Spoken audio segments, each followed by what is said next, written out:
लवकरच गणपती बाप्पांचं आगमन होणार आणि गणेशोत्सव म्हटलं की सर्वांचे आवडते गणपती बाप्पांचे आवडते मोदक घराघरातून केले जातात। आज आपण थोडीशी वेगळी रेसिपी घेऊन आलेलो आहोत मोदकाची।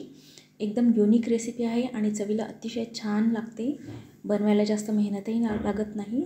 तर आज आपण बनवणार आहोत काजू कतली प्लस चॉकलेटचे मोदक। एकदम सुंदर बनतात हे मोदक।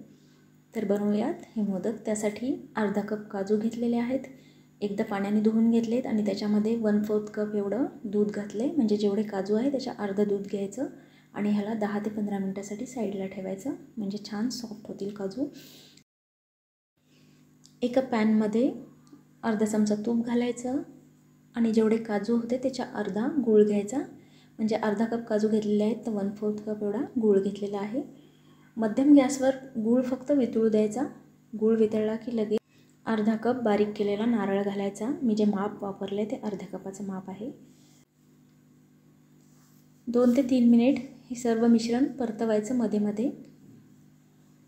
मध्यम गॅसवरच हे शिजवायचं म्हणजे खाली लागणार नाही। आता याच्यामध्ये मी वेलची आणि जायफळची पावडर घातली आहे साखरेसोबत बारीक केलेली। इथे मी बारीक केलेलं डार्क चॉकलेट घेतलेलं आहे। आता हे मिश्रण 2 ते 3 मिनिटात लगेच कोरडं व्हायला लागेल। बघा असं झालं की परफेक्ट मिश्रण झालं असं समजायचं। आता चॉकलेट टाकण्याच्या आधी मी गॅस बंद केलेला आहे। गॅस बंद करायचा। सध्या हे मिश्रणही खूप गरम आहे आणि पॅनसुद्धा खूप गरम आहे, तर त्या गरमीवरच हे चॉकलेट ह्या मिश्रणासोबत वितळून जाईल। लगेच चॉकलेट ह्या मिश्रणासोबत एकजीव होऊन जाईल। बघा गॅस बंद केलेला आहे मी आणि त्यानंतरच चॉकलेट घातलेलं आहे। तर मिश्रण पूर्ण एकजीव झालं की लगेच एका प्लेटमध्ये काढून घेऊया, कारण पॅन अजूनही गरम आहे। जास्त वेळ पॅनमध्ये ठेवायचं नाही। एकजीव झालं की लगेच एखाद्या प्लेटमध्ये काढून घ्यायचं। मोदकाचं सारण तर आपलं तयार आहे। आता बनवूया आपण काजू कतलीसारखं बनणारं बाहेरचं आवरण। त्यासाठी ही काजूची आपण पेस्ट बनवून घेतलेली आहे। ही पेस्ट बनवताना मी अजून 1 छोटा चमचा दूध घातलं याच्यामध्ये। काजू दुधासोबत भिजत घातल्यामुळे त्याला एकदम क्रीमी टेक्स्चर येईल आणि जे बाहेरचं आवरण आहे ते एकदम सॉफ्ट बनेल। थोडक्यात काय तर त्याला चोपडेपणा येईल। आता पॅनमध्ये मी अगदी थोडंसं तूप घातलं आहे, त्याच्यामध्ये छोट्या चमच्याने 4 चमचे साखर घातली आहे आणि 1 छोटा चमचा दूध घातलं आहे। साखर अशी विरघळली की लगेच ही जी पेस्ट आहे काजूची ती ह्याच्यामध्ये घालायची। जास्त साखर ब्राऊन होऊ द्यायची नाही।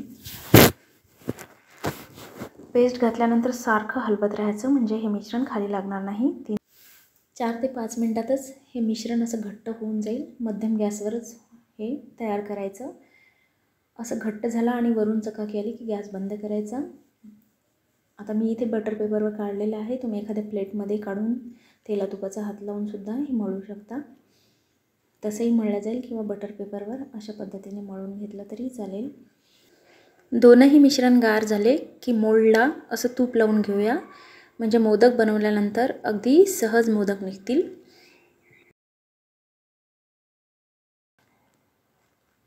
आता एखादी छोटी अशी गोळी करून बघायची आहे आपल्याला आणि असं बोटाने करून बघायचं। बघा एकदम सॉफ्ट असं आपलं बाहेरचं आवरण तयार झालेलं आहे। मोदकाच्या मोल्डमध्ये असं काजूचं हे मिश्रण टाकायचं आणि बोटाच्या सहाय्याने असं करायचं, म्हणजे बाहेरच्या कळ्यांचा जो शेप आहे किंवा आकार आहे तो एकदम व्यवस्थित येईल याच्यामध्ये। आणि मध्ये हे चॉकलेटचं मिश्रण घालायचं। मोदक बनवताना हे दोनही मिश्रण गार असायला हवेत, म्हणजे मोदक छान बनतील। साईडला एखादं कापड ठेवा, कारण चॉकलेट टाकल्यानंतर आपल्याला हात पुसून घ्यावे लागतील। आता मोदक पॅक करायचा आणि असं काढायचा मोल्डमधून। तूप लावल्यामुळे अगदी सहज निघतील हे। तर बघा एकदम छान असे मोदक तयार आहेत। दिसायलाही सुंदर बनतात आणि चवीला त्याहीपेक्षा भारी लागतात। तर असेच आपण इतर मोदकही करून घेऊयात।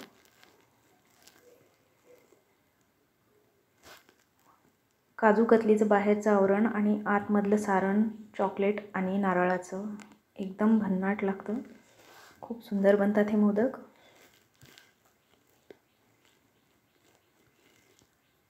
आता एकदम कळीदार मोदक बनवायचे असतील तर टूथपिकच्या सहाय्याने असा आकार द्यायचा। एकदम सुंदर दिसणारे असे मोदक बनतात।